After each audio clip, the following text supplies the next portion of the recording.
This is the Public Market Advisory Commission meeting. It is December 21st. Happy winter solstice. It is 5:32.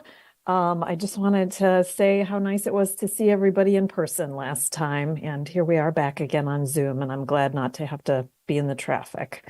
So, Stephanie, could you do the roll call for us? Yes. So welcome to our new member, Emma, first and foremost, I should say. And I'm just going to do the roll call and just tell me that you are present for the attendance. All right. Commissioner Young, I'm here. Commissioner Wolf, Here. Commissioner Bogue, Here. Commissioner Hardy, Here. and we are still waiting for Jeff. I did speak to him yesterday, so I assume he may be just joining late. So he is aware of the meeting, just probably something came up. All right, so we're all present except for one. All right, great. So the next item on the agenda is the approval of the minutes. First of all, are there any, I'm sorry, approval of the agenda. Are there any additions or anything else that anybody wants to put on the agenda before we start? Okay, great. Could I have a motion to approve? I move to approve. And a second? Second. Great. Everybody who would, could I have everybody to approve the minutes raise their hand or say aye? Aye. Great. Thank you. So that's approval of the minutes. All righty. Sorry, approval of the agenda. I'm looking at too many things at once. The item D is the first public comment. Sorry, 1 second. I got kicked off. Give me just 1 second to get. Stephanie, it looks like there's two of you now, so. Yeah, she's reconnecting. Okay. We can all multiply. It's like, oh. Hi, Hannah.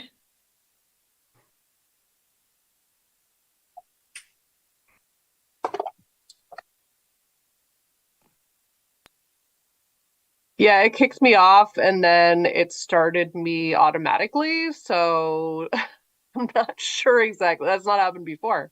And I think there's just one of me now. So yeah, we can hear you but not see you. I mean, I think the hearing is the most important thing. yes, yeah. Oh, So there you are. sorry about that. I was kicked off inexplicably, but I am back. All right, great. So we are at the agenda item number D, which is the first public commentary. All right. Well, if members of the public would like to speak, go ahead and raise your hand virtually to do so. Just give me a moment to see if there's anybody that wants to take us up on that offer.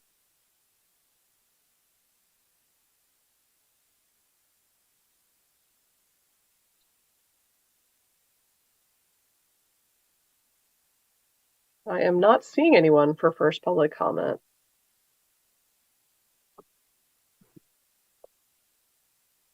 All righty.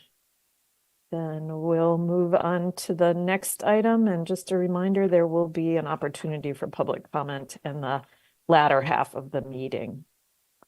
All right, so the next item is approval of the minutes from the previous meeting. And so I'd like to just see if anybody has any corrections or comments on the notes that Stephanie took from the previous meeting. They look good to me. Okay, great. Then, all right, if there are no corrections to the minutes, could I have a motion to approve? I move to approve. And a second? I second. Great. And it looks like Jeff Nemeth Jeff just is joined here. us. Yes. Greetings, Jeff. We are just at the part where we're approving the minutes from last time. So, all right. Great, then we will move on to G, which is the regular business of the agenda items. And so for the I think general, technically we're supposed to vote on. oh, I'm sorry. Can you tell I'm distracted today? I know it's going to be, we're all waiting on the edge of our seats for this vote, but All right, thank you. Everybody who approves the minutes, could you raise your hand or say aye? Aye. Aye. Great, thank you very much. All right, now on to regular business. The general updates. And the first item is the returning vendor applications. All right. Well, Hannah and I, a large portion of what we did yesterday is to, got ready to start printing out the applications, and we did print the product list for the folks that have it. And you can see the visual right there of all of our stacks of paper getting ready. That looks like a lot, but that's actually the smallest portion of the mass printing. And the actual applications themselves will be coming over the next few days and next week, until we finish it. We hope to have it out before the first of the year. At least that is the goal. And I think, we're well within that target range. At least, hopefully, barring any unforeseen things. So I'm not going to commit us completely, but that is something that we are hard at work on. And it's looking good. We are currently at 125 vendors as of right now, going into our returning vendor applications. We have decided that this year, because before it's always been a question since we do take applications on a rolling basis, like where the cutoff should be for people having to reapply, right? It doesn't make any sense for someone who applied in October to reapply again in March. So we've decided that should also match up with the fiscal year. So anyone who is new as of July 1st will be getting their returning vendor application, but anybody who is newer than that, or I think I said that the reverse. So July 1st, anyone newer than that will not have to redo their application because they're less than a year in, whereas everyone else will. So sorry, I misspoke on that one, but it was the reverse of what I said the first time. But that is what we devised as a way to sort of, answer that question of not really sure where that cutoff has been. But that's where we're at. And as a part of the process, we've been in exciting conversations about adopting a potential new program that a lot of other parks use that would help us do a lot of things, one of which being enabling us to have actually an online option for the application, which I know a lot of people have asked for. But because of the complexity of our mail merge situation and everything else that has been done in the past, it's a lot more work. Whereas if we could streamline it this way, we could still have it available for paper copies for people that would need that, but would reduce a lot of printing, would reduce a lot of administrative if we had that option. So stay tuned. That's not going to impact this application cycle, but we hope that it will in time for next season, for the next year. So that's what I had about that piece. Great, thank you. Stephanie, I just saw a note that there was in the Q&A that the CTN wanted to be promoted to a panelist. I didn't know. Yeah, they have been done. So that's old. Okay, I just happened to notice that. Thank you. I think there's some confusion sometimes when I do send the invite from Zoom. It should auto promote people to panelists if they receive that invite, but sometimes it's not on their radar depending on who the CTN person is. Each time it's not always the same. But yeah, no, that's fine. All righty, great. The next thing on the list is a staffing update. All right, so we are still just at the two of us, Hannah and I, and we have been trying to devise creative ways to figure out when we will be hiring the third person, if there's a different way that we can cover Hannah's hours when she is on her 2 months off, specifically to do Michigan Farmers Market Association training for market managers, as well as, conference season, whether that is the MIFMA conference or whether that is the Argus Farm Stop conference coming up in March. exploring ways that although she will be on her 2-month exclusion during that time, will still be able to be compensated, perhaps as a contractor. That's something that we are working out right now with HR, for what that could look like in the very, very short term. We've also been having conversations about, long term, if there's the capability to change the way the market is structured. Of course, we would love to have two fully full-time folks without that 2-month exclusion, because that does make it really hard for us for planning. And then also, what that could look like in terms of additional support folks. So lots of conversations have been happening with Remy and other, parks folks in terms of like what options are available for that. But we hope to have the third person hired, early spring, some maybe March. We'll see how our schedules are linking up in the new year. Great, thank you. And can you remind us, Hannah, when your block off is? It's January 22nd to March 22nd, but sorry, Hannah, you could answer that. Okay, great. So it fall like literally right in the middle of the MIFMA training.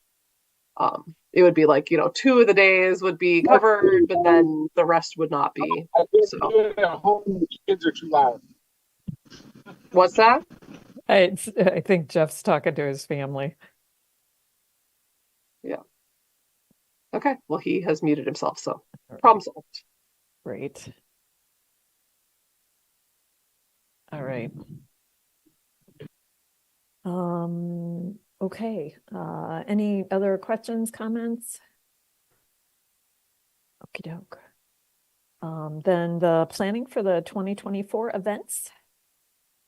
Yes. So that is another one of those things where, it's hard to start planning that when we are a year-round market and still trying to get through this season, but hoping to start that before Hannah does go on that 2-month off, and have it at least locked in for a skeleton calendar.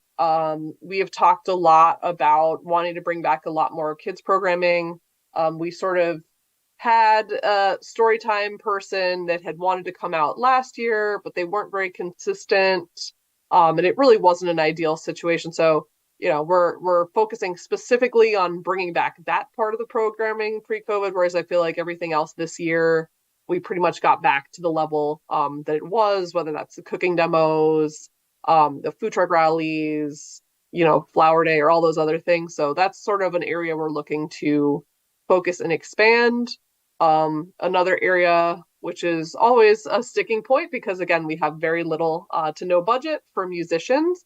But being able to pay musicians is very important to us.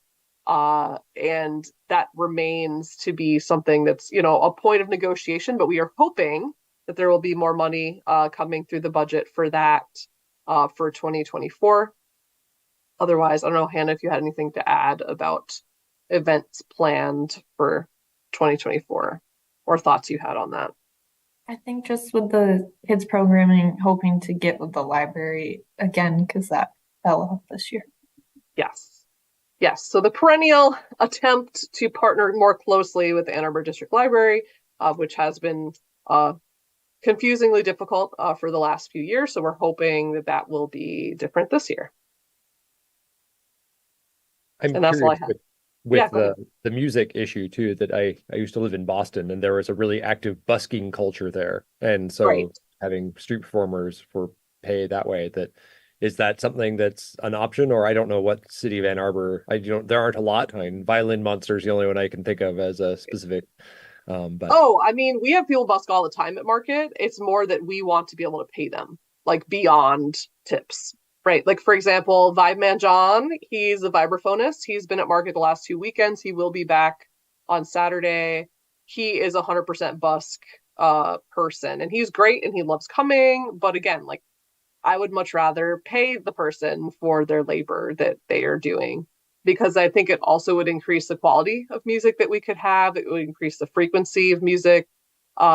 obviously the flip side of that is some people love when there's music at market, other people don't. So it's also that balance of the correct type of setup, the correct type of music, volume, location. I mean, there's a lot of other things that would make it so much easier for us if we had a designated budget where we could recruit specific people. We could have, because really how it is piecemeal. It's like, someone contacts us and they're like, hey, can I come for this date? Whereas if we had an upfront budget, we could lock people's schedule in early in the season. It could be something more regular and not just like a one-off busking based situation, which it is now. And again, people request to come to do that, and we of course allow that, but we want it to be more stable beyond that in terms of the funding. But And that with was the something that budget, Alex then was pushing they for a lot coordinate. when he was here. They coordinate with you guys with the farmers market is how they do it. For the most part. Okay. There definitely are people who just sort of randomly show up and plug in to areas that aren't exactly under our jurisdiction, right? Sort of the gray area of the picnic table zone. Some people have found out that there's plugs over there that work that we don't control. So they plug in there. And, sometimes people over there, we try to approach them. We say, hey, we would love you to be like on our scheduling roster and to coordinate with us. But that realistically does not always happen. So yes, we would appreciate all musicians that try to play at the market to coordinate with us. But realistically, that does not always happen. And Stephanie, I know for some of the events this year, like the cooking demos and things like that, you had to get grants for those too. And I just wondered if you could give us an overview of what you were thinking about in terms of the grants. Not sure yet. It really also sort of depends on what happens with the market building, whether or not we're able to have a designated space set aside for these things, whether or not we can partner. I mean, honestly, part of the reason it was so expensive was because we had partnered with Edible Wow. Whereas this year we're thinking a lot more about just organizing, just organizing it ourselves. Because we have chef contacts, we have community member contacts that we want to include in this process, which again, like Edible Wow is great in a lot of ways, but I'm not really sure like the high price tag of the demos through them, which again, the grant did cover, but not sure that that's something we really want to pursue moving forward. So, I don't think it will be anywhere near as expensive, if that makes sense. Yeah. Great. If I could just interject, I think Please. we were doing most of the running it anyway, how it ended up to be. So I think we're thinking more of a community cooking demo instead with folks that are regular customers or vendor contacts and the chefs that we know as well. Yeah, exactly. We were doing most of the legwork, and then paying sort of a high price point, which just did not make sense. Even though we, of course, continue to have a great relationship with Edible Wow. We've been, advertiser in their magazine from the beginning. But realistically, yeah, the cooking demo side, we think we can do a great job without the assistance, is how I'll say it. Great, thank you. Okay, next item is facilities and repairs. Everyone's favorite topic. So most recently, we have had some repairs need to be going on with our electrical, whether that is certain stalls that the plugs stop working, and we need to get park operations out, whether that is the ongoing solar grounding that is actually finally fixed. I have that exciting news to report that not only did they fix our sort of interactive tool on the side of the market office building where you can press the button and see how much solar is being generated right in the moment, they also fixed our array, which was grounded for the better part of this year. So it is back on track. I personally was shocked when I came to the office and there was the electrician crew from Park Ops fixing everything. So that's great. And yeah, other things related to that have just been, outlets not working, gutters being partially repaired, but then sort of being confused about the location of the market that they were supposed to be repairing. Um, but that was I think I mentioned that a later or a previous meeting. And then the other aspect, I would say, in terms of the facility, just the market itself, we know that the solar array phase 2 is moving forward. I did see the gentleman from Solar through the city, I believe, yeah, last week when we were putting up the Christmas lights. He was there taking paint samples from the posts of around the market because they want to make sure that if they're going to put another solar array on the roof, that it is load bearing on our, ancient columns. And as part of that, they're also testing for lead paint. So they are moving forward. I did see them when we were doing another task. I do not know a timeline on that, but I know that that's something also that is part of the sort of facility and has a lot to do with repairs. It would be great. Again, I don't know if this is the case, but it would be great because that is a sustainability pursuit, that there could be some funding coming from someplace else, not out of our budget, to be able to do that. And it might be. Again, I just don't know any more details other than it is happening, it is moving forward. And then I did mention already, Jeb, Hannah, and I put up the holiday lights at the market. In the past, it has been done by Give 365, the volunteer arm of Parks. But this year, due to short staffing and other lack of volunteers and stuff like that, they didn't have a person to do it. They were going to not do it. So Jeb stepped up and encouraged Hannah and I to get it done. And we did it. We on a nice, actually very warm day. That was pretty helpful. Was that last week, the week before? It's time's a blur, but it was recent. And they are fully operational and make the market look nice when we are open before sunrise. So it's a win-win. And that's, I think, just the general sort of structural stuff. I don't know if anyone has any questions about that. I do have the other piece of repairs I will talk about in a moment, but I just didn't know if people had any questions about any of that. I just wanted to ask, so it sounds like it's at the still beginning assessment stages of the phase 2 for the solar, and part of that, I think I heard you say, is assessing the structure and if it can Right. bear the weight of the solar panels. Right. Yes. The canopy, I guess, is the so it'll be like the other solar panels. It'll be on part of that canopy. Correct. It will be on the part that's on sort of the main aisle, pretty much like right across from where the development is happening. So like on that piece between the parking lot and Detroit Street. And then some of it will be going on the middle aisle as well, as far as I have been informed. So. Alrighty. Okay. You mentioned there were some other things on repairs. Yes.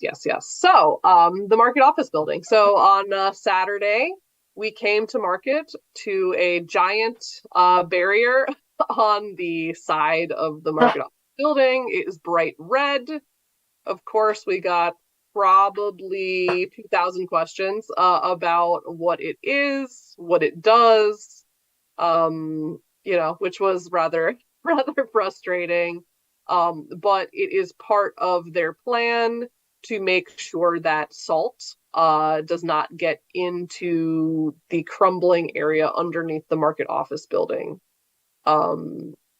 So if you've been in that area, if you know what I'm talking about, that's what that is for. There was an earlier phase, which is sort of like where the trash carts are on that side of the building, whereas this is additional. So this is like the token window and around the other way, which, has unfortunately caused somewhat of what I see is like a potential tripping hazard And I did have to tape it down right in front of the token window to reduce the possibilities of that.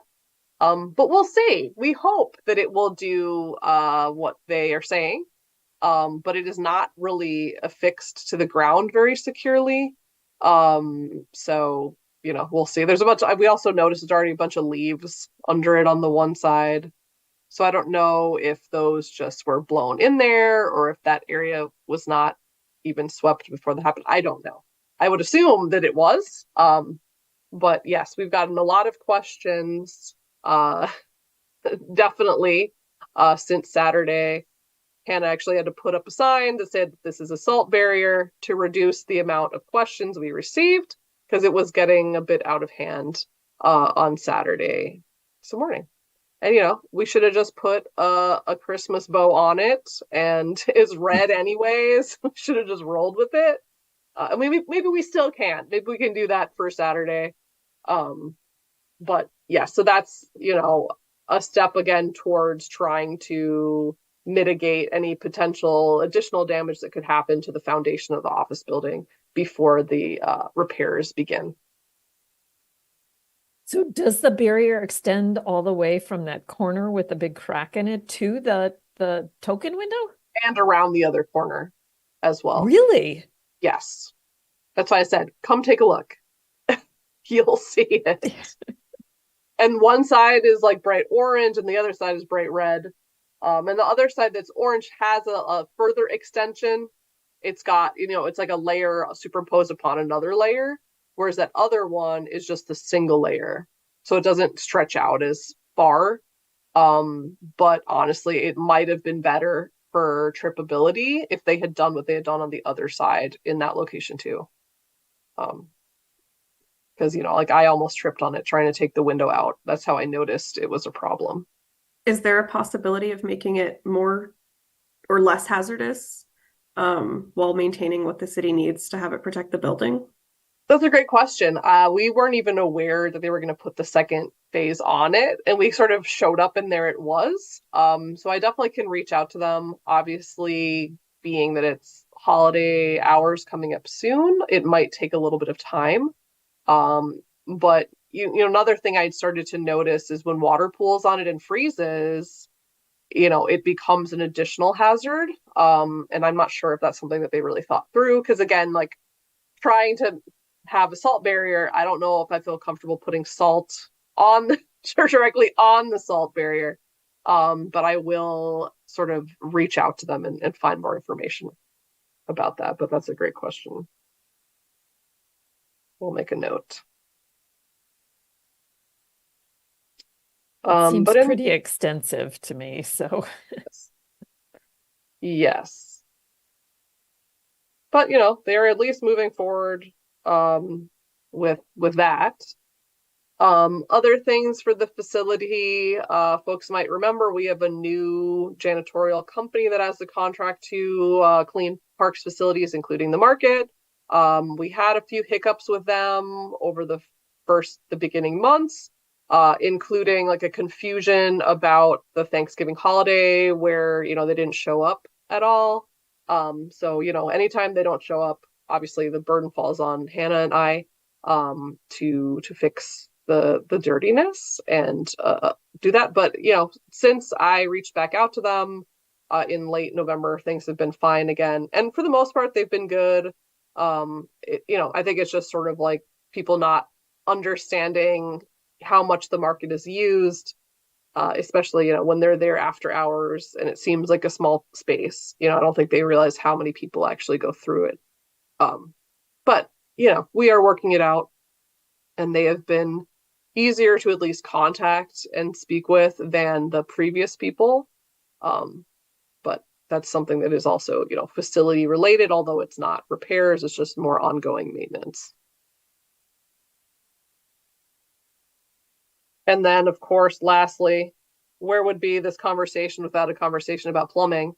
We've been having ongoing issues, whether it was the urinal not working for many months or threatening to overflow. whether that was just on yesterday, a vendor coming in saying, one of the sinks in the men's bathroom's not working anymore, or water on the floor because of one of the women's room toilets was just spilling, or just had a leak kind of from the floor, like it wasn't coming out of the toilet, but it was coming out of the floor at the base and sort of spilling. So, we've been having an ongoing plumbing thing. And, from Hannah and I's perspective, it's very clear that that has a lot to do with what's going on with the building crumbling. I know it wasn't necessarily conclusive, in at least the report I have seen, to the washout in that particular corner. But, like it seems really, it seems kind of fishy that we're having all of these plumbing issues with the new bathroom. And this is happening concurrently. So that has been something we have also been managing, not necessarily as well as we would like, because a lot of it is they just say, oh, the urinal just we talked about this last time, Peter, and oh, just turn it clockwise to tighten it, and that does nothing. And then we're back to square one, having to close it off, put a trash bag on, so it's just like a lot of those things. Just when we think it's resolved, something else comes up with the plumbing. So that's an ongoing issue. That is I- worth noting too, whether they're related, if the building is settling and that's screwing up all Right. your plumbing that way. The other thing too Right. is, you look just west of the office at the concrete there, you can see it's noticeably deformed all the way down to the street. And so it Yep. looks like that washout extends well beyond the building. I don't know Right. if they're working on that too, but you compare that to adjacent pieces of concrete and it's clearly Right. it's been underwashed. So Right. And something's and not you could right. see, yeah, totally. And you could see like where they sanded it to try and make it more level as it sinks down, both on the sidewalk as well as right in front of where the token window is too. So even on sides where it's not the focus, that's clearly been happening. So I think in the report, there is a lot of focus on many of these things. But yeah, we have not had our meeting yet with the planner to talk more directly about it, and we're hoping that will probably happen early January, because I doubt it's happening next week. But yes, questions remain. Stephanie, in thinking about the repairs, and we've been hearing a lot about the plumbing and various other things, the gutters and stuff Yes. like that. Is that all coming out of the farmer's market budget? Like what were Yes. the redo of the bathrooms was coming out of the farmer's market budget? Yes. Which is our own slice of the parks budget. So how it works is if there's a repair, park operations comes and does it, and then we're billed for however much it costs. So that's pretty much sort of how it works. But yes, anything that's in-house, I would say like the only thing that's maybe not directly out of our budget would be per se like the solar, because that's kind of like a separate project we're not really involved in exactly, although we sort of are, but not really directly. But anything else, if it's a repair for market, that's our budget. Yeah, at some point I'd sort of like to see how much all these Band-Aids are costing that aren't working too. So as a commission, I mean, we don't oversee budget stuff, but I think thinking about moving forward, it would Right. be Well, that's part of the interesting to just reason why we need to do the building sooner rather than later. But I will tell you, this is not just a market problem. This is a parks-wide problem. A lot of infrastructure repairs are coming due, unfortunately, that pretty much like cumulatively over the last 30 years are sort of all coming due now at the same time. So, it's not just us. And I think that's partly why things with park ops maybe haven't been addressed as quickly as we would like, because there are, like the boilers are going down at vets on a consistent basis. You know what I'm saying? Like, so there's a lot of things behind the scenes that don't even impact us directly that are impacting us indirectly.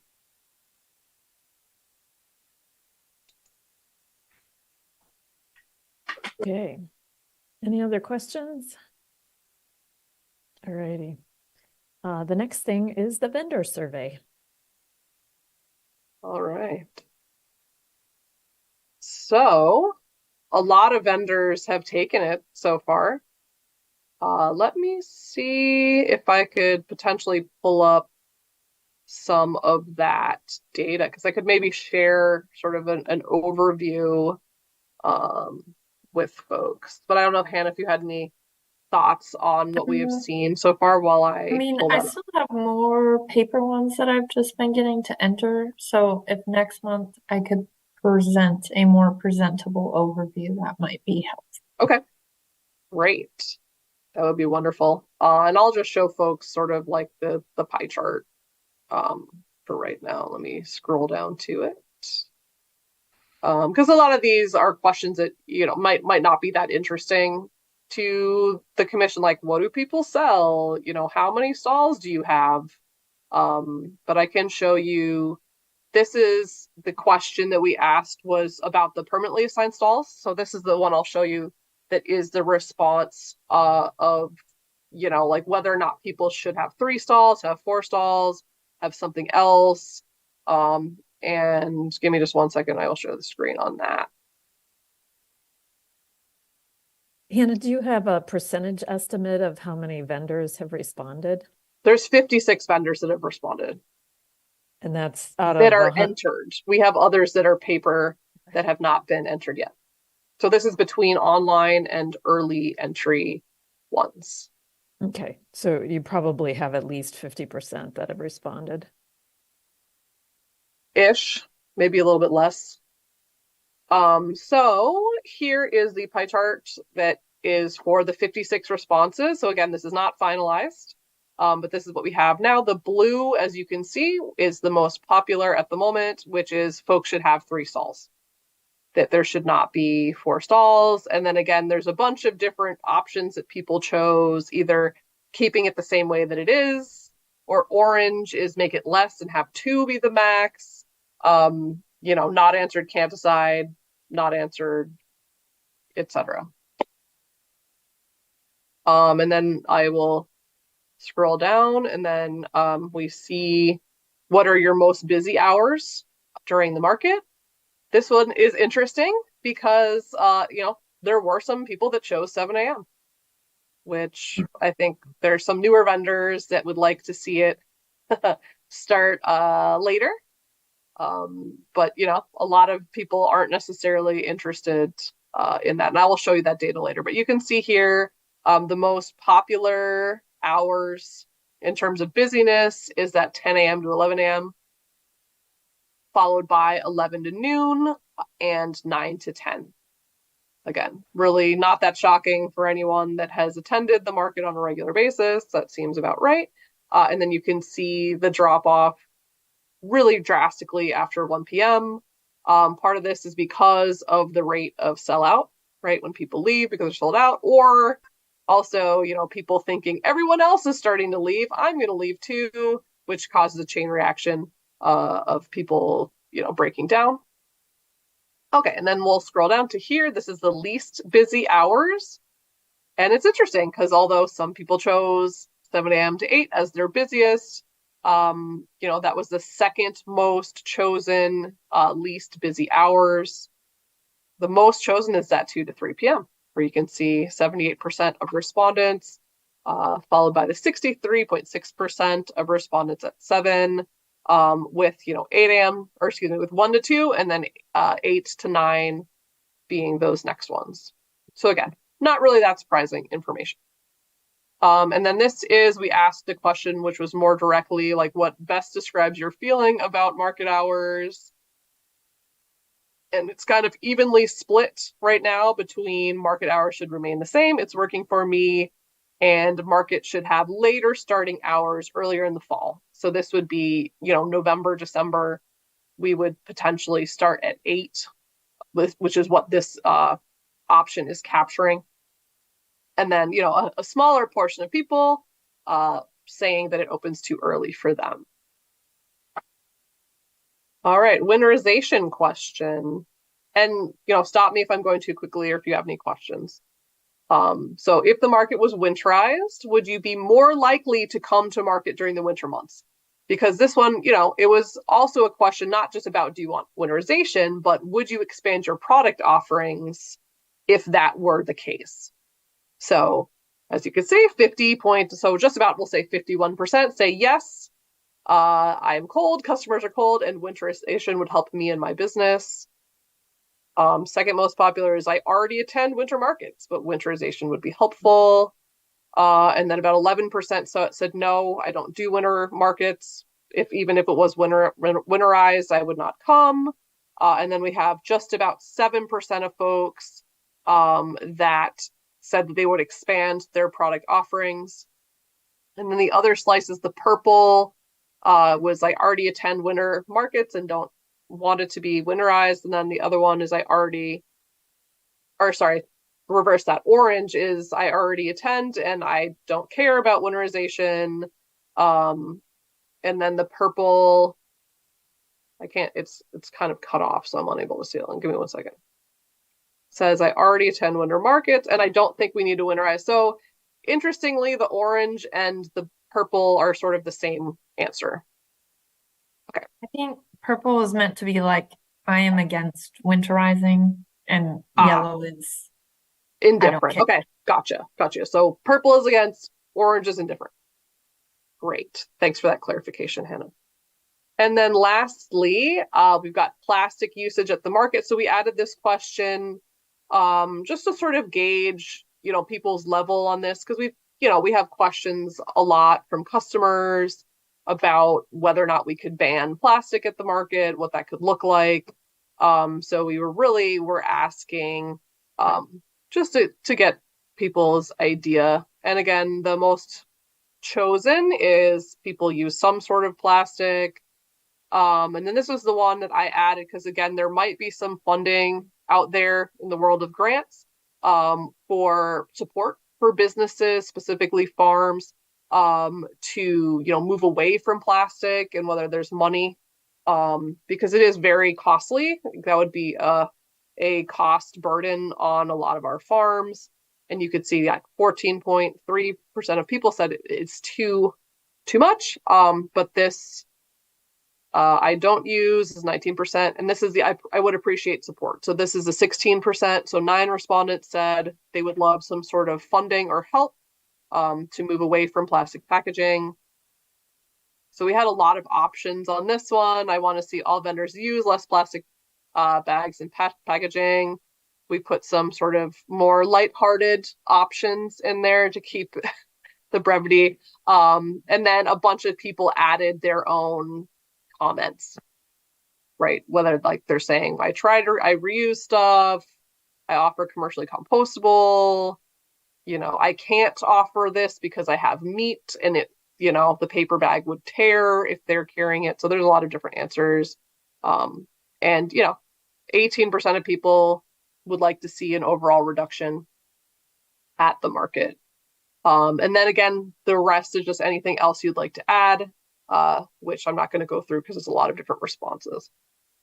I'm going to stop sharing. Does anyone have any questions about our preliminary, not finalized vendor answers? Are you still getting any responses? I'm not tracking it, but between the last time I checked and now, there's been 5 or 6 more people. So I think so. I'm still sharing the link with people, and Hannah did a big push to get paper copies out to the hands of folks during market a few weeks ago.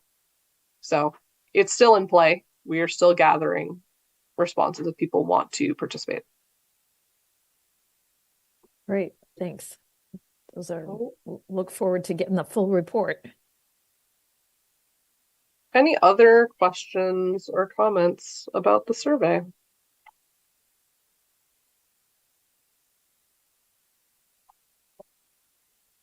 Okay. All right. So next is moving on to our continuing conversations. And the first thing is the bylaws changes. All right. So, that is pretty much where it was before. We are waiting for legal to come up with some more information. However, there is a specific item to add, which I think I already sent to you all in a separate email, but the issue is that certain ones of the changes that are being requested would need an ordinance change. So they actually need to have someone on council to sponsor that change before it can go through. As far as I know, there is a person on council who is interested in helping us with this.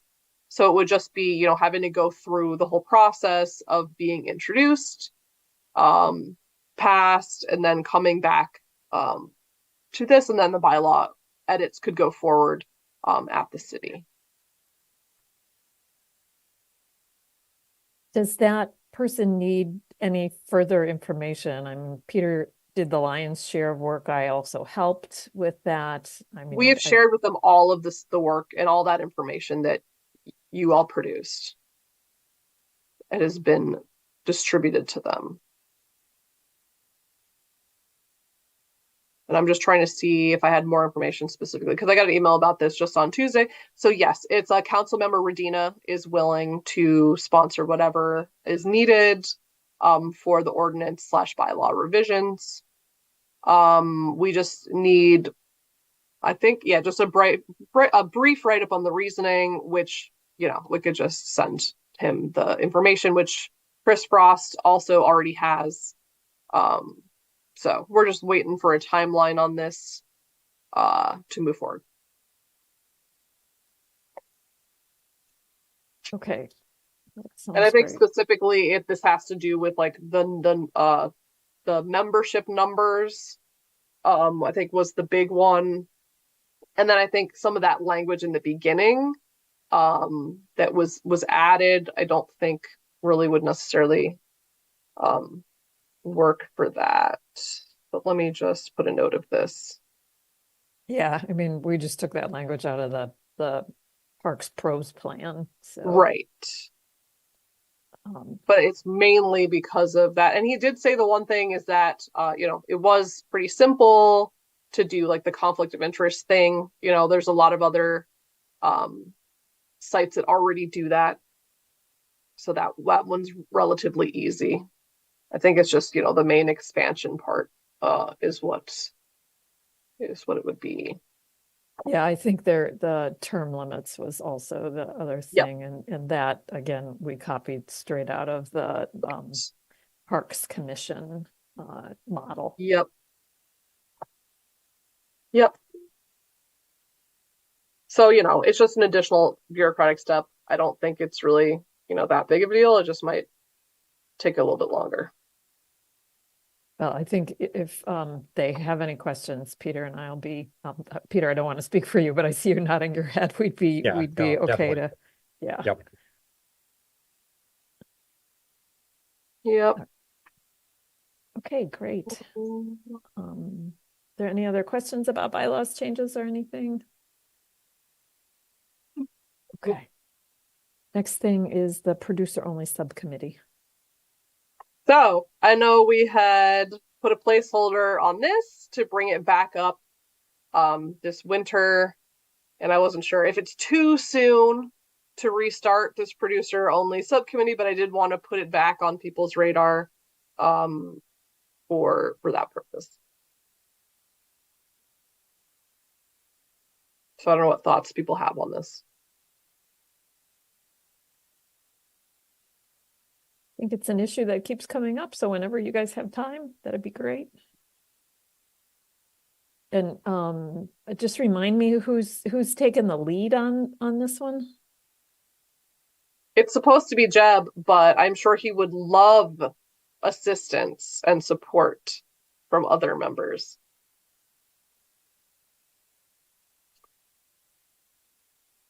Oh, Jeb, you're muted. You're muted.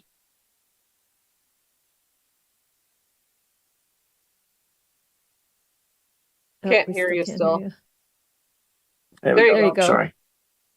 Yeah, no, I would say this is the time you to start looking at that again once we get through the holiday, and specifically early January. I know that the market's not as attended, but that would be a good time for Stephanie and I to have some more conversations about how to start reviving this. Yep. Yes.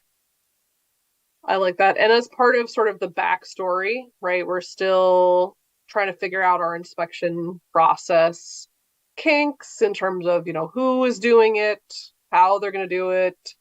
So I think that would be really good to fold that into these conversations because we're really looking to have our inspections be done in-house in the future and not have a contractor for a lot of reasons. One being, market resources are finite, and having all these additional fees that isn't even coming from inside the market is hard.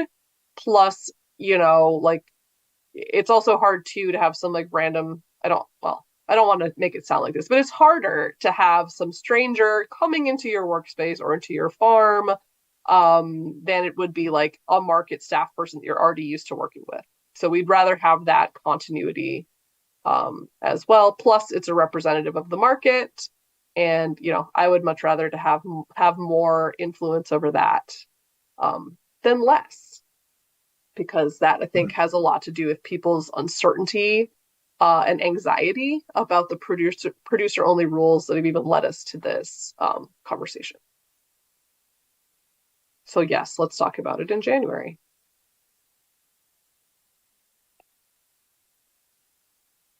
Okay, great. All right, so any other questions? All righty, great. Next thing is the market office building repairs, what we've all been waiting for. Oh, well, probably gonna still keep waiting. So the park planner, Adam, sent a preliminary report out, and we're going to have a follow-up meeting with him very soon. I had a short conversation about it with Remy earlier this week on Tuesday in terms of just, what the potential footprint could be if we were to expand the office, where we could expand that, what it would look like. All of those questions remain to be seen and have not been decided upon yet. So I think, I don't know how much further we are than our last conversation about this, but I do think that meeting will be happening soon. And then again, we need to get started pretty rapidly on the construction once the choice is made in terms of what direction that we are going in. So it is something I can probably say definitively that it is going to be something that's focusing just on the office first. And I know there had been a lot of questions and comments about including other parts of the market repairs or the canopy or the roof repairs with this, but I don't think realistically those are going to happen at the same time, simply because this is so urgent. But that doesn't mean those things aren't being talked about or thought about. It just means that based on where our resources need to be, we need to be focusing on the office building specifically, and what a redesign could look like to benefit us all. So I don't know if folks have any questions or comments. If they do a full tear down, I would still love some conversation about, can the office be incorporated into some sort of space that also protects some of the outside areas from the elements. Jeb, and I put it in the shared Google Drive that we have. Jeb, you were at what was it, the Farmington Farmers Market, and where it has some enclosed space, and then the office is part of that enclosed space.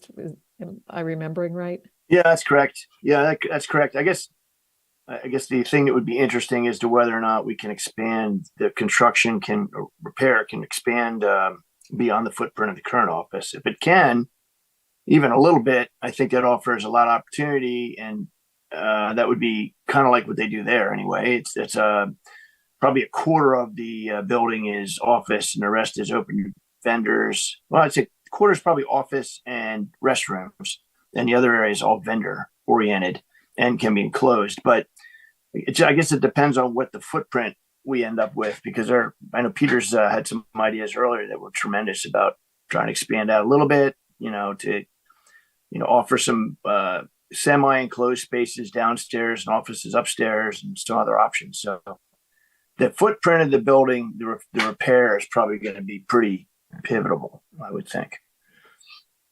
Yes, and I think, like our biggest constraint obviously is, where the building ends on the side closest to the adjacent building, that is the property line. So we can't really go that direction. But where the shed is now, we could definitely go in that way. Obviously, we don't want to take away the sidewalk or the parking spots, but it could be that spot. Also, that little park area thing, that has a tree that is being, well, I guess technically 4 trees that are being slowly choked out by ivy. Like that is not what I would like to see there. I don't necessarily know if I would want to take away the green space there. But we could maybe make it slightly smaller, make the functionality a little bit better for us. Because right now, but that whole area between, like behind the shed, between the building and the shed, it's kind of a dead space where just a bunch of sort of storage happens, or people throw their trash there when we're not at market, like other things happen back there. That would be nice. And of course, obviously having a massive invasive species right there is not my ideal either. So perhaps making that something that has native plantings and or edible landscaping would be awesome. And if there's some way that we can incorporate that. So in terms of expanding out, I feel like that's the most viable area to be able to do that. In terms of going curbless, I don't know if that means then we could expand in that direction. If we're getting rid of the curb, could we expand the building out to where the curb is now? I do not know. Would that make it even more difficult for people to turn around in the vehicles? It might. But that's sort of, I think, kind of like our 2 areas we have to work with in terms of maneuverability out. Whereas the rest would be, of course, can we put extra floor on it? Can we put, maybe even a terraced area up there where we could have events? I don't know. These are all open questions still at this point. Have they said yet whether they are committed to like a complete tear down and rebuild, or whether they're trying to repair the existing building? Well, I do not know 100%, but it seemed from conversations I had already, it was like, well, if we're already redoing the foundation and the wall is cracked, we might as well just redo it. But that's part of the meeting I'm waiting to have, is like them presenting specifically, proposal A, proposal B, here's some more details. Whereas right now it's still just in that, conversation phase. But that is an important question. And one thing too is if they do redo it, the other direction to expand is down. And so you could have more underground storage, and you could essentially put a basement in there. And if you're doing the excavation for that, Right. that could provide a lot of space without really changing the footprint, but then they have to dig it all out anyway. So you may as well. Right.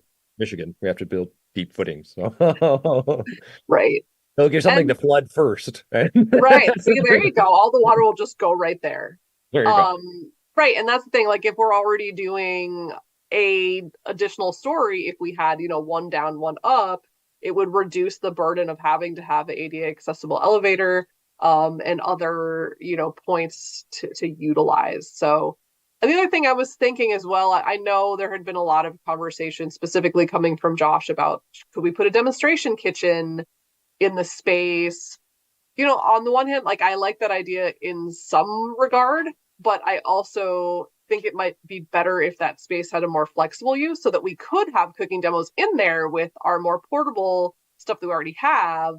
But then it could be something else too. Like it's not just locked in at that. It could also be sort of like combo event space. Or on a day that's really cold and we have, 15 vendors, we could maybe fit them all in there. Or half outside, half inside. I don't know. But I feel like to me, that's the part where the winterization could get folded in more directly. I don't necessarily think that we could do like the canopy enclosure as part of this project from what I've been told so far. I also think we need to wrap this back around. If they're going to put event space in there, then there has to be more market staff. Right. If there's going to be planning for events. So, well, right. And it's not necessarily more staff. We need staff to have not that 2-month exclusion is really what it is. Permanent staff. Yes, correct. More permanent staff. Yes.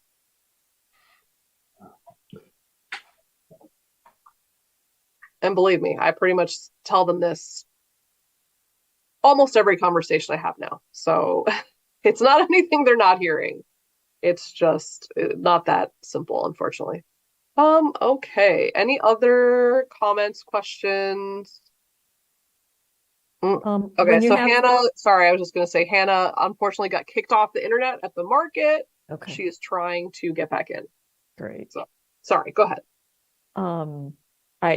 You had asked in the last several meetings about sort of ideation input, Yep. things like that. And so please just make sure you're sharing that out at the meeting, especially since I sent those photos yesterday Yep. of the sheets. So Yep. there were lots of ideas, and I think your vendor survey shows that there's clearly the vendors would like winterization or whatever protection Right. from the elements that is. So there's Right, clearly and a I- need.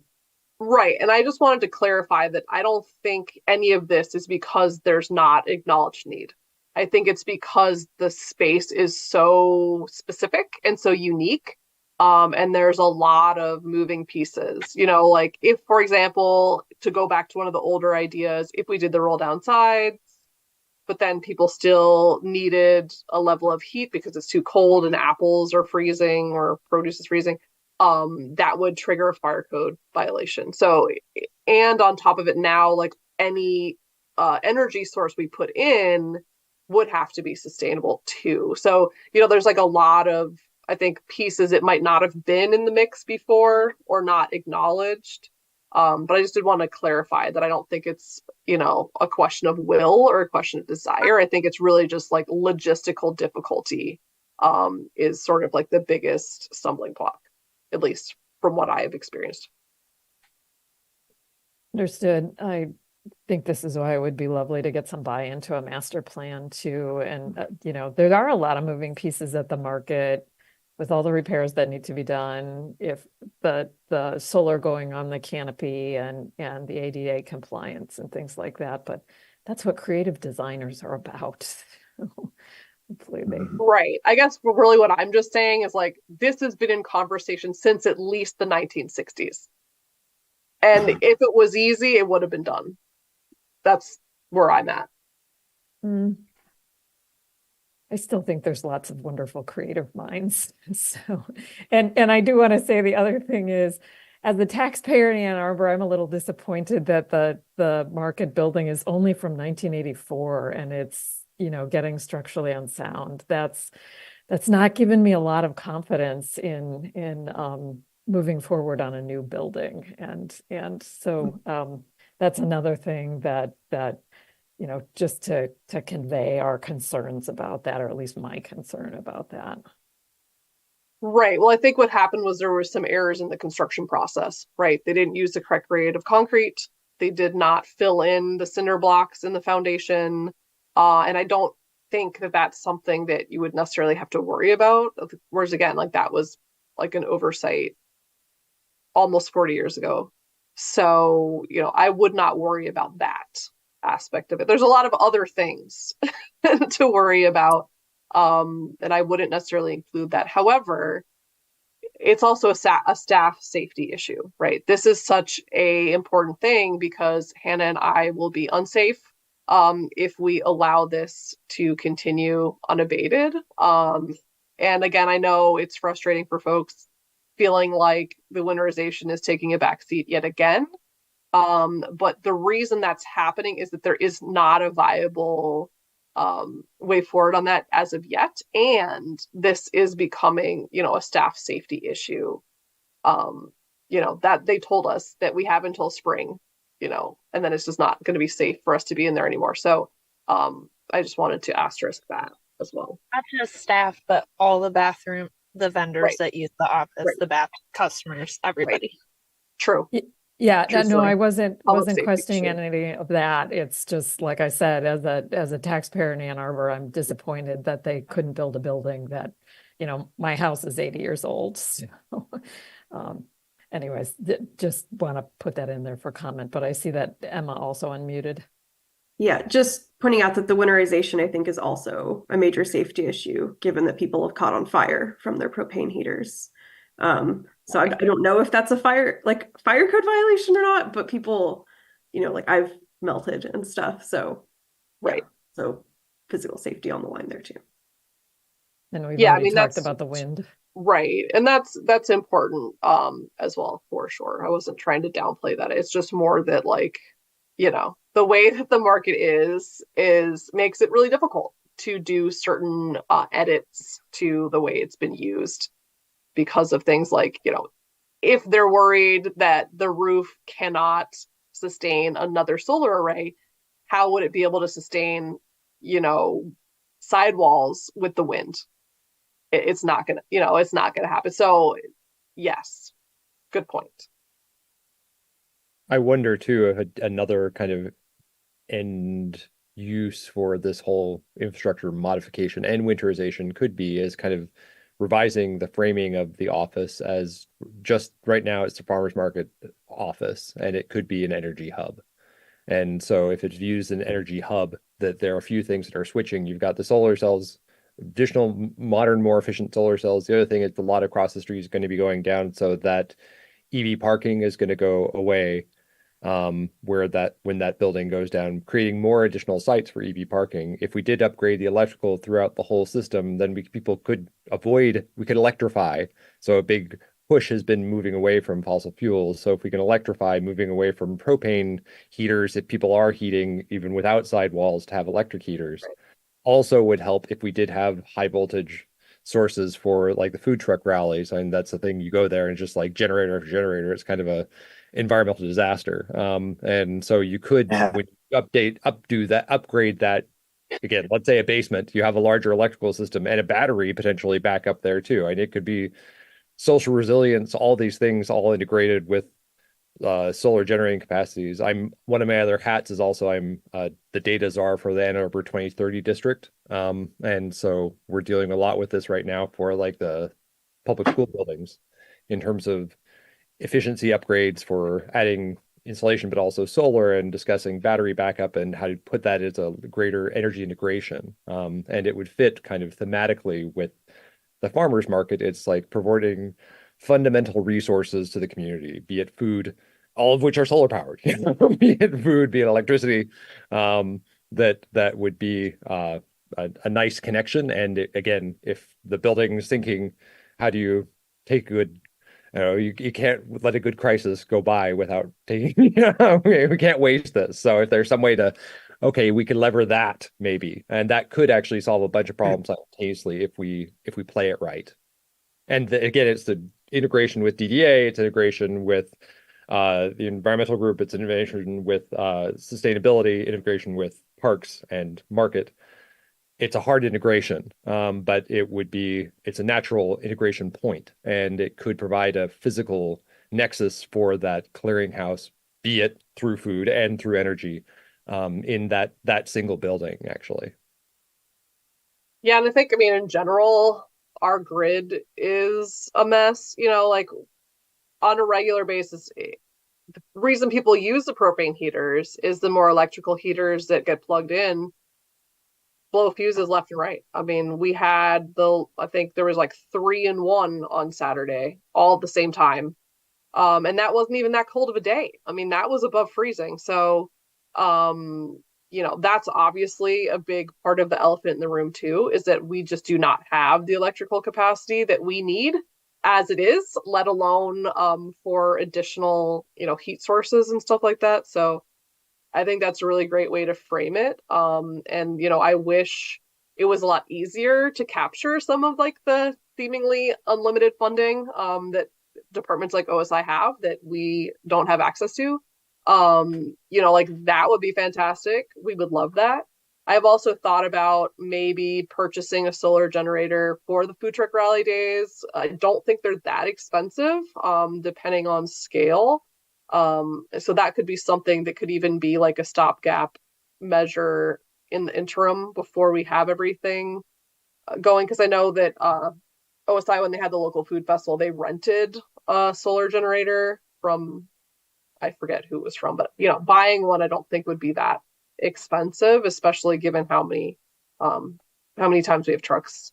And again, it wouldn't even have to be for a rally. It could just be like a regular food truck day at the market. Because again, they have to use the generators because they can't plug into our grid. We don't have enough load to support them. So yes, I think all of this is, very much related and could be, folded into longer term planning. And what's interesting to me though is I guess I didn't realize this until yesterday. I was talking to Chris Newverth from Oakville Farms, and he was like, "Oh yeah, you see the loops there, like on the roof, on the outer edge of the roof. Oh yeah, that was originally supposed to be for tarps to go right there."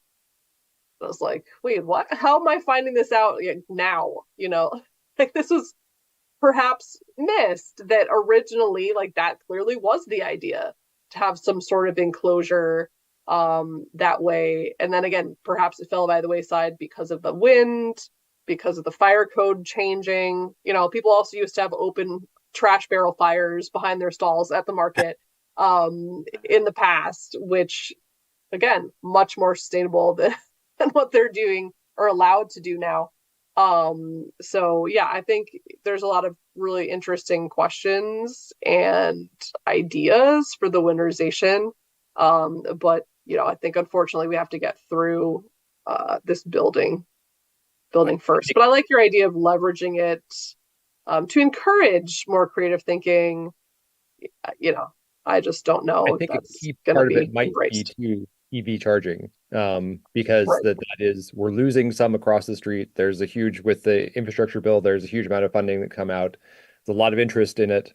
But the thing that's beautiful about that from our perspective is that in order to put that capacity in, you need huge pipes to come in. And once you have Right. huge pipes there, that's the expensive part. And getting out from huge pipes is relatively cheap. And so if that's the big rock, you get that one in first and you make that a priority, then suddenly everything else is infinitely easier. Just getting like power across the street, crazy expensive. Once it's there, it's fine. It's fairly easy to distribute. But getting it enough kilowatts there is the big barrier initially. And I think if we were able to make that argument for that, I think that would open up a whole slew of other both energy simplifications for us and also opportunities for us. And again, it seems like it's weird. There's not one there anyway. So that would be a future proofing thing instead of trying to solve our problems from the past. Let's future proof our system for the next 20 years at least, so that we're a little bit ahead of the curve versus a little behind the curve. If we have the opportunity to plan it out versus just trying to make it how it was. Let's make it better for the next. Unfortunately, though, like the EV chargers would not work in the market lot. Like they would get damaged. There's too much maneuverability issues from vendors. So, although I love where you're going with this, I don't think that's the right location I think because it of that depends. particular thing. If it's just next to the office on that east or the just west of the office, that I All don't of think those that are vendor spots. And on a Saturday, like there's some really big box trucks that are parked there. right west of the office. Right. Okay. I know I Like seems like those that. spots directly west of the Yeah. office are And all vendor permanently assigned parking. Well, they can be parking there. I don't know that these have like huge bollards. There are technologies for protecting, just like the ones next to the in the other parking lots. In every parking lot, there are huge bollards to protect trucks from running. Right. I'm just saying that there used to be a parking meter that was destroyed somehow by somebody in that very close area, and that's like why it's not there anymore. So, things that might be indestructible. I just don't think like logistically it might even be better to be on the Carytown side, honestly. Like that little parking lot, that seems to me like that would be a better fit just because, knowing how hard it is to have clearance enough already for folks to squeeze into these spots. So that's potentially maybe why they hadn't thought about it in that location before. Well, it might be something to bring up because it does seem like with the planners for that, because that seems like that would, if there is a feasible path, Right. that seems like that could kind of bring many pieces of this puzzle Right. together and solve a lot of problems. So Right. And maybe they could do what they did on the other street to have it like the telephone pole delivery of the EV charging as well. I forget which street it's on, but this was a few weeks ago. It was in the news because there are those poles right on Fourth, adjacent to the market where the drive where the automated whatever taxi. I'm not sure what you want to call it, the May Mobility Mobile parks in a non-spot. I mean, that could be close enough to the office that might not be in the physical lot, but could work as a compromise. But anyway, all interesting ideas. So Stephanie, we know these are hard conversations, but you've heard us talking about all these possible creative ideas and integrating in with all the other priorities in the city. So I think what we're asking is just please share out all these wonderful ideas that have been shared at these last several meetings that and encourage the creative thinking and problem solving within the city that I think the farmers market really deserves. Right. And I do share this information. And again, my hands are very much tied. There's a lot of things I would love to be able to do that I don't have the capacity or authority to really, push forward. And I think, it's hard from like to be on the commission and feel like there's so many roadblocks, but it's like we have the same roadblocks, like I am not the roadblock. I am feeling the same roadblocks. I'm not saying that you're saying that, but it's just, I think, important also to understand like that we are caught between both entities. And again, would love to see these things. But then, it's also this issue of, unfortunately, it's not just us. There's many other parks projects that are coming due. I mean, there's the Southeast Area Park Bicentennial. There's the West Park Banchel. I mean, there's just so many other, and that's like the big projects. That's not even the other facilities that are having, equipment failures on a regular basis too. So I hear you, but Yeah. that's why I wish so much that there's some way that we could tap into that OSI funding, because that would be really helpful for us. But unfortunately, it's a completely different pot of money that we have no access to. So perhaps that might be something to advocate as residents for the city, help distribute that to other areas that have been working for sustainability goals for much longer than that department has existed. So that would be fantastic. I would love to see that advocacy happen. Let us know how we can be squeaky wheels in terms of that, because there's three of us that live within the city of Ann Arbor and pay our Right. property taxes. So, yeah. Well, not just three. Jeb is an Ann Arbor resident as well. That's who I'm. There's three of us that are property owners. So, I see what you're saying. Yeah. But we love Emma, but she's not a property owner yet. Yes. Right. And I'm close-ish, but no, I'm in Ann Arbor Township, so none of that. And I'm also not a property owner, so there's that. All right. All right. So I want to be mindful of time. So Yep. moving on to new business, non-agenda items. I do not have anything. So the one thing I want to bring up is that at our next meeting, it's supposed to be our elections for this commission. Yep. And this is often an opportunity for us to talk about thinking about officers and elections and things like that. And I just want to say that I have loved being chair for the last year and a half-ish. But next semester is going to be really, really busy for me. So I would like to pass on the chairship to someone else. I'm always happy to be the vice chair, whatever Peter, whatever your title is. So just want to put that out there in the universe. So if anyone is interested in taking that on, we'll be discussing that next time, but that's. Yep. And that's the only positions that we have, right? It's just chair and vice chair. We don't have any secretary or anything else like that. Pretty simple. Pretty simple. Yeah. And next bylaws adjustment, we'll do that. It's technically, I think that's also when we're supposed to go over the calendar, although the clerk's office requires the calendar is already created and already distributed to them. So if you had any questions, I could also just maybe show you that or send you that document that's already been created and submitted to the clerk. But it's the same time, right? It's the same third Thursday at 5:30 p.m. on Zoom, unless we vote to have it in advance in person. I might request too that we haven't officially changed the bylaws with this, but part of the other things we put in the new changes is to do our declaration of conflicts of interests, which I think that's officially goes through you, Stephanie. So that I don't remember what our protocol is that we put into there, but just that if that would be the time to execute that.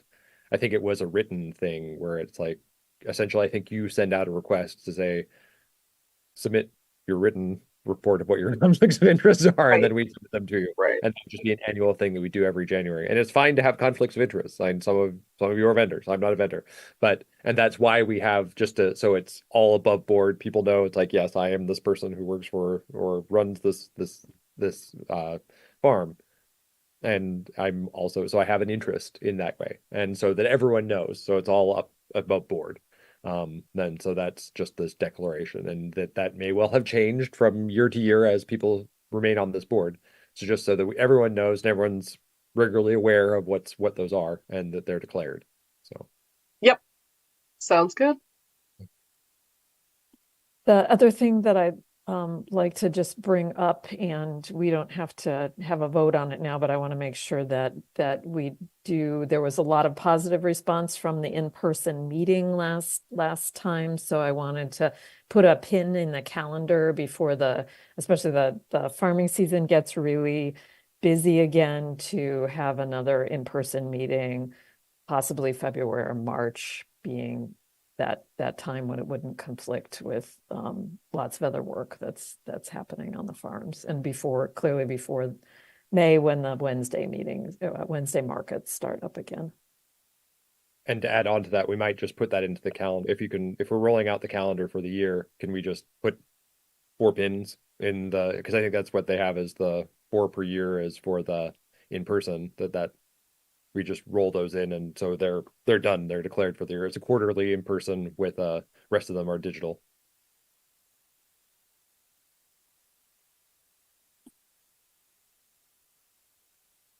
Yeah, I mean, I personally would not be able to make March because I'll be on a research trip, but yeah, that's just one person.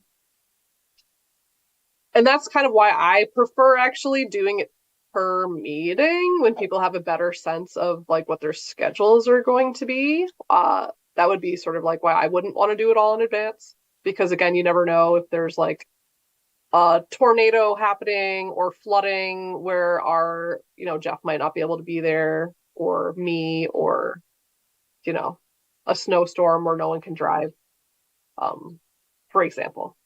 I don't think we'd be able to adjust to a digital meeting in that. We would never adjust a meeting in that. Well, right. That last one's a bad example, but I think it would be better to just not randomly select a month and make a month that maybe is more even something that there's more stuff to talk about that needs additional buy-in, you know what I mean? Like something more like that Mhm, than mhm. just randomly selecting.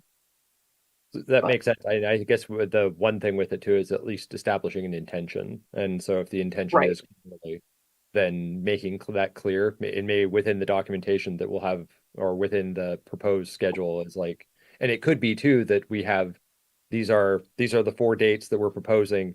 They might shift, but that's the current one we've got. And if there are conflicts, we'll adjust. But that at least to give people something to hang their hat on as to at least as a embodiment of the intention.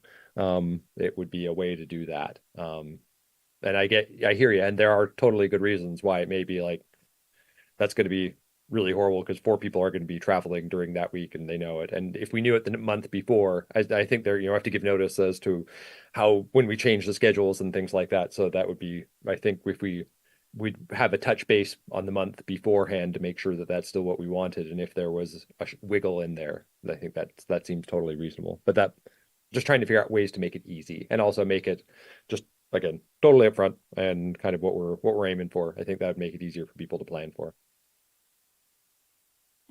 Stephanie, now that you've been through this process, can you tell us how much lead time the city needs for doing that? Because I knew they had to have somebody there to help set up the mics and things like that. So is it 2 weeks? Is it the month before? Well, the biggest issue is what room is available, right? Okay. And whether or not it even has capability. Because last time the basement, we could not have a hybrid meeting because it was too difficult. So we couldn't have that level of participation. So that's the other thing too to think about. If we're going to do an in-person, it might be great to be in person, but it also does cut off a lot of participation for folks that need to be connected virtually, unless we have the council chambers, which we're not always going to be able to have access to. But how we did it last time is I believe I gave her a month notice. When we voted on it, I said, hey, they voted they want this date, and they were like, oh, it's not available. Chamber's not available. Let me see what is available. Let me get back to you. So, having a month lead time, I think, is plenty of time. Perfect. So, all right. Any other new business okay, great. So the item J on the agenda is the second public comment. All right. Well, I am not seeing any attendees right now, but in the event that someone does want to participate in public comment, please raise your hand virtually now. Yeah, there's nobody. All right. Then we're at adjournment. So it is 6:59 and we will adjourn this Skin of our meeting. teeth. All right. All right. Perfect. Thank you all. All right. Thank you.